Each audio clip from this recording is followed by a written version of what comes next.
샬롬 할렐루야. 욥기 15장 26에서 35절요.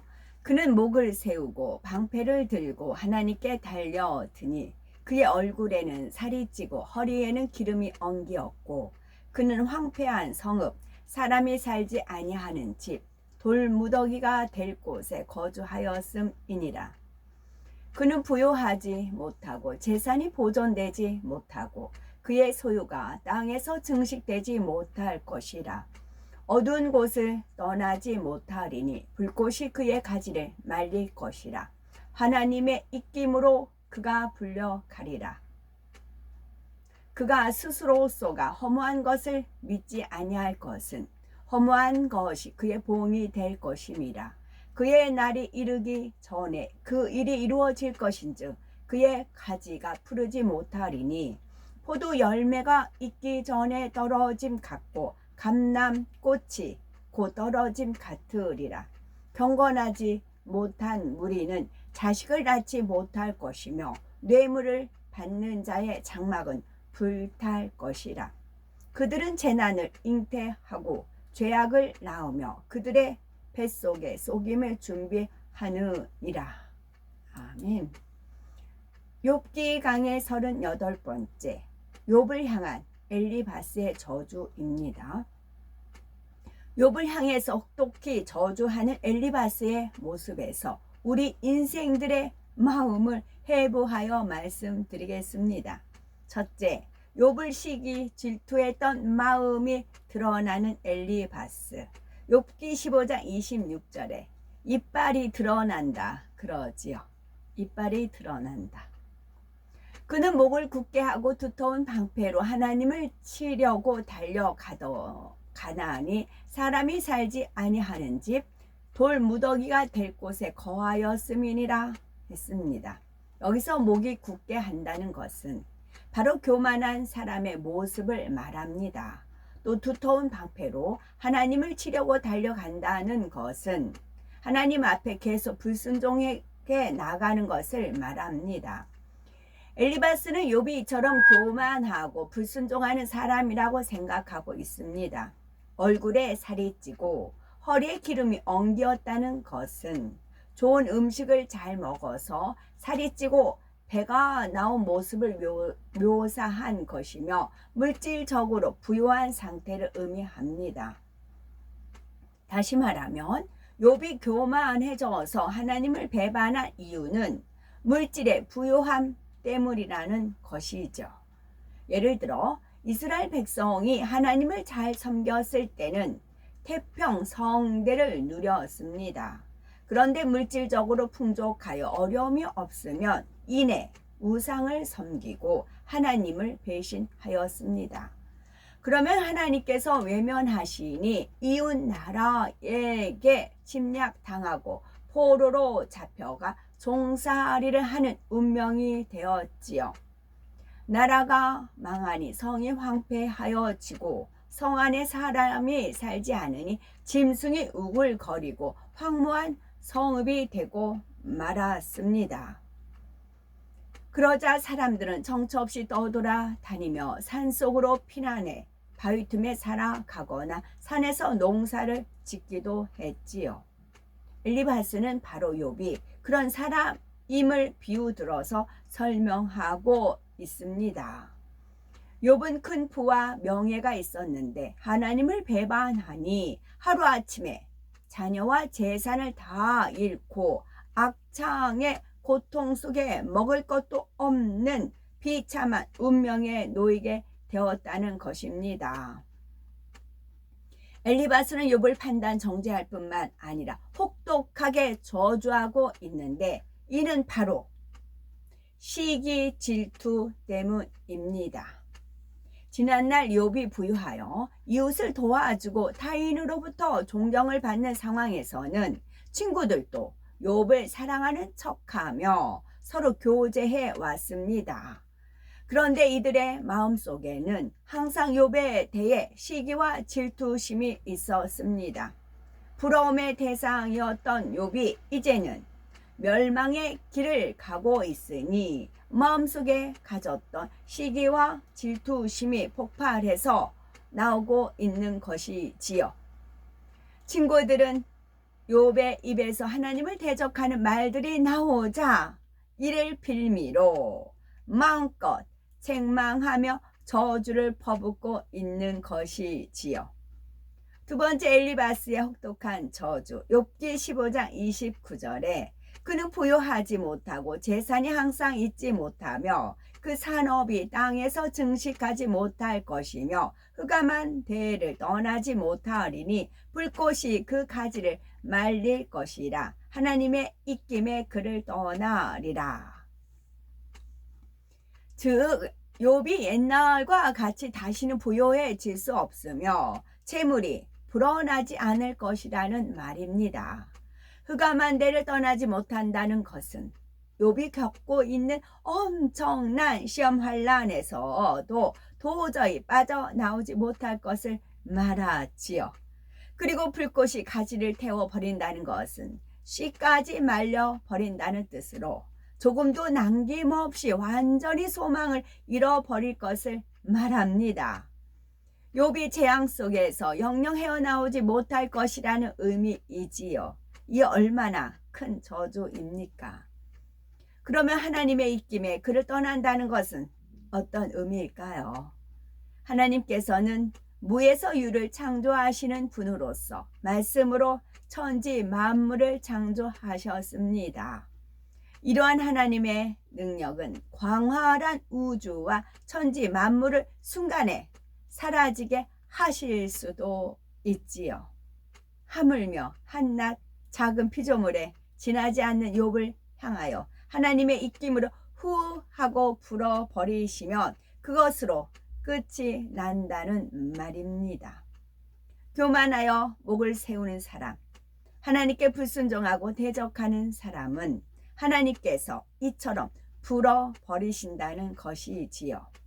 이 말씀 자체는 옳지만 욥에게는 해당되지 않으며 단지 엘리바스가 욥을 저주하는 말임을 알아야 합니다. 욥기 15장 31절 그는 스스로 쏘가 허망한 것을 믿지 말 것은 허망한 것이 그의 보응이 될 것임이라. 이 말씀은 예수님 당시 바리새인이나 서기관, 대제사장들을 생각해 보면 이해하기가 쉽습니다. 그들은 하나님을 사랑하는 것처럼 말했고 율법을 지킨다 하였으며 자칭 의인이었습니다. 우리가 천국에 올라갈 때는 그 마음에 이룬 영만 갖고 올라가는 거예요. 그게 본인 거예요. 근데 마음에 이룬 영은 뭐냐면 사랑이에요. 율법의 완성은 사랑이고 사랑은 오래 참고 온유하며 투기하지 않으면 쭉쭉 있죠. 15가지 항목이 있어요. 그것을 내가 얼마큼 이루었느냐 그 사랑만 가지고 가는 겁니다. 제가 이거 지금 컴퓨터 이제 하면서 어디 실시간 이렇게 대충 이렇게 들어가 봤어요. 그랬더니 이번에 뭐 저쪽 명 거기에서 종전 뭐를 이렇게 사인했다고 하잖아요. 그렇게 가입된 거기 목사님들 한 지금 3-4분 대충 봤어요. 어휘만 사랑은 없고 인본주의 이렇게 완전히 그냥 고착화된 설교 뭐 이건 있고 이건 있고 막 그런 거 있잖아요. 사랑은 없고 그러면 어떻게 못 올라간다고요. 자기가 이룬 사랑만 갖고 올라가요. 사랑이 없는데 천국은 사랑이에요. 그래서 내가 구원받고 뭐 잠깐 그 한편 강도도 낙원 같지 않느냐. 그건 주님을 그 당시 사랑했잖아요. 주님이 그 백성은 이제 십자가에 한 거 한편 강도가 욕했을 때 주님을 보호했잖아요. 그 사랑이었잖아요. 그 사랑만 올라갑니다. 육적인 사랑은 아니요. 영적인 사랑만 갑니다. 그래서 내 마음에 사랑이 없는지 다시 한번 체크하시고 고린도전서 13장의 사랑장 한 절 한 절 말씀에 내 마음을 대입하시고 거기서 부족하면 기도하시면 돼요. 그러면 위에서 은혜와 능력을 주시고 성령이 도와주시고 내가 변화되고자 하는 마음, 내가 사랑을 이루고자 하는 마음, 그 마음 그렇게 하세요. 그렇게 하시면 되고, 지금 제가 체크해 보니까 와, 갈수록 더 그럽니다. 이제 0을 거둬요. 그러면 뭐가 남아요? 그 6만 남아요. 그 0을 거둬서 다른 사람한테 더 얹어주는 거죠. 그런데 예수님께서는 그들을 향해 회칠한 무덤이며 외식하는 자들이라고 책망을 하셨지요. 회칠한 무덤이고 외식하는 거라고요. 겉모양만 번드르하고 그 안에는 썩어 있는 그런 외식, 회칠한 무덤이라고요. 그들은 구세주로 오신 예수님이 눈앞에 계신데도 알아보지 못하고 십자가에 못 박은 장본인들이었습니다. 그러나 본인들은 모세의 율법을 잘 지키고 하나님을 잘 믿고 있다고 생각했으니 스스로 쏟고 있었으며 결국 멸망의 길로 가고 말았지요.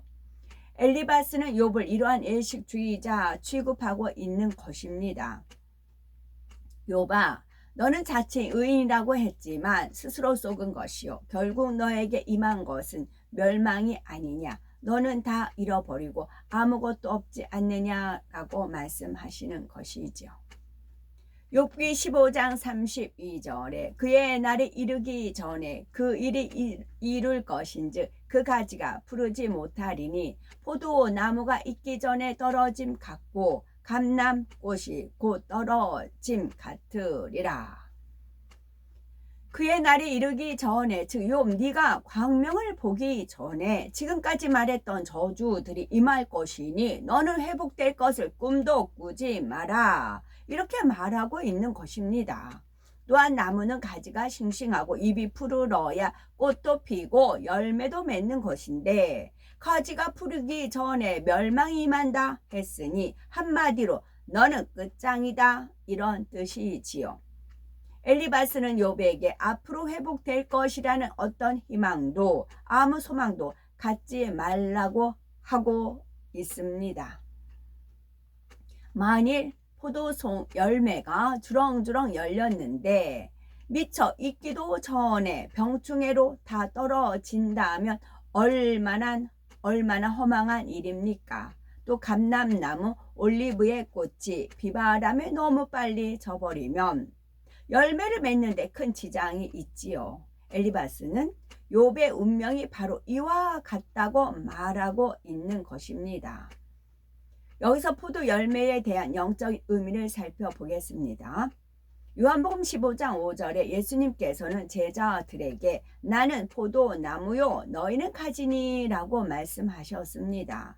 포도나무에 가지가 잘 붙어 있어야 꽃이 피고 열매를 맺습니다. 만일 나무에서 가지가 떨어져 나간다면 금세 말라버리고 짓밟히게 되며 결국 불사름을 당하게 되지요. 이와 마찬가지로 우리가 예수 그리스도 안에서 떠난다면, 즉 진리 안에 살아가지 않는다면 쭉정이 신자가 되어 심판날에 지옥불에 떨어질 수밖에 없습니다. 이는 바로 포도 열매가 익기 전에 떨어짐과 같지요. 우리의 신앙생활에서도 이런 일이 많습니다. 열매가 맺힌 나무에 비바람이 불면 연약한 가지는 잘려나가고 열매는 우수수 떨어지고 말지요.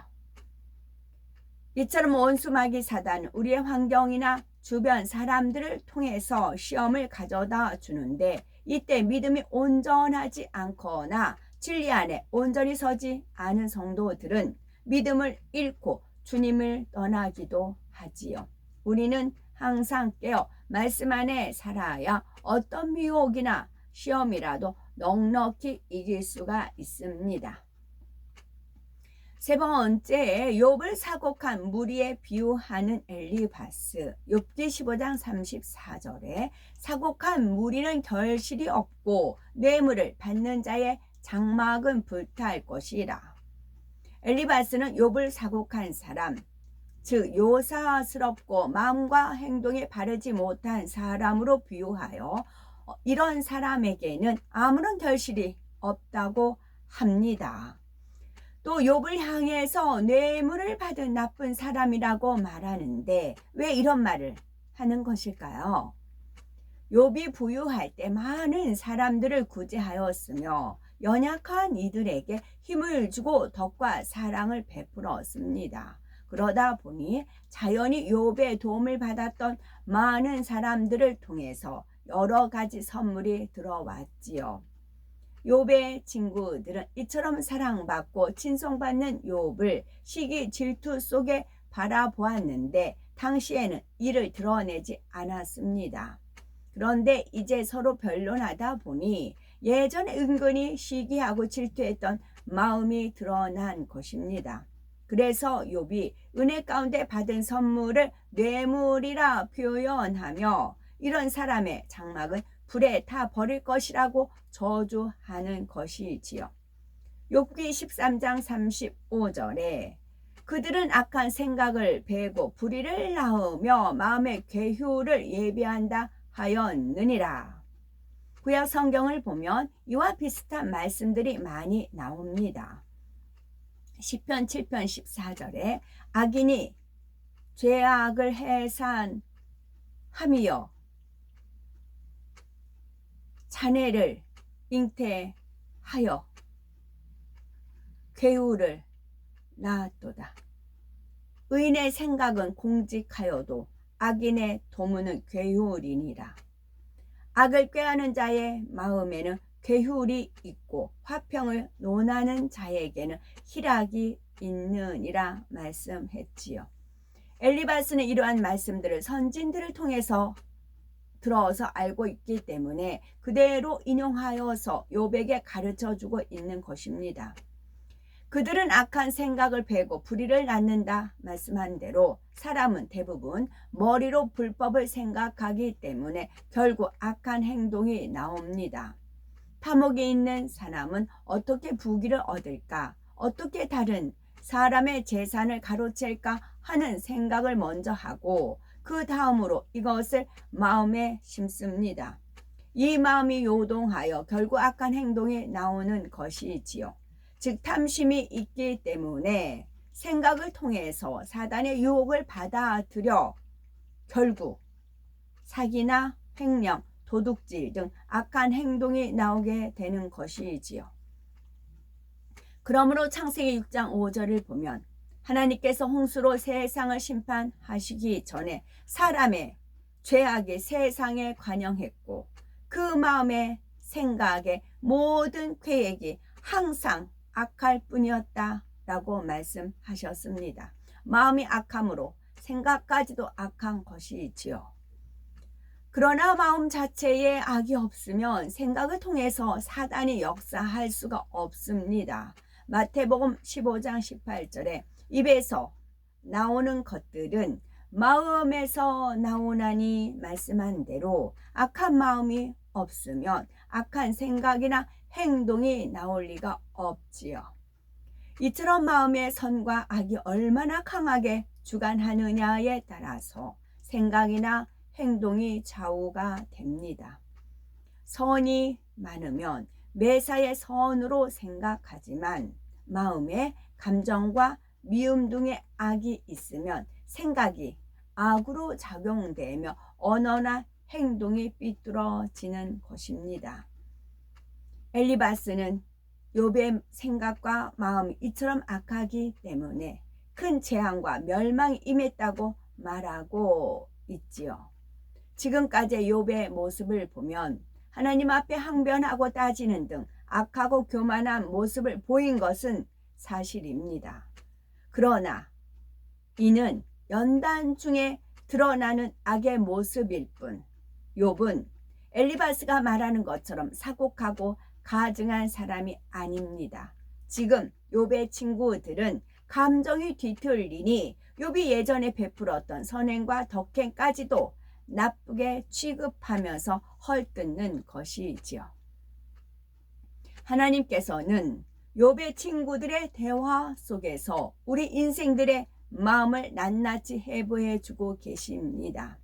시기, 질투가 있으면 다른 사람이 잘 되거나 사랑받을 때 마음이 불편합니다. 또 상대와 자신을 비교하여 낙심하기도 하지요. 그러나 영적인 사랑은 진리와 함께 기뻐하는 것입니다. 그러므로 우리는 말씀을 통해서 욥기 말씀을 통해서 내 자신의 마음을 들여다보고 발견하여 악의 근본까지 뿌리 뽑아 진리의 마음으로 변화되는 계기로 삼는 아름답고 복된 우리가 되어야 되겠습니다. 아멘.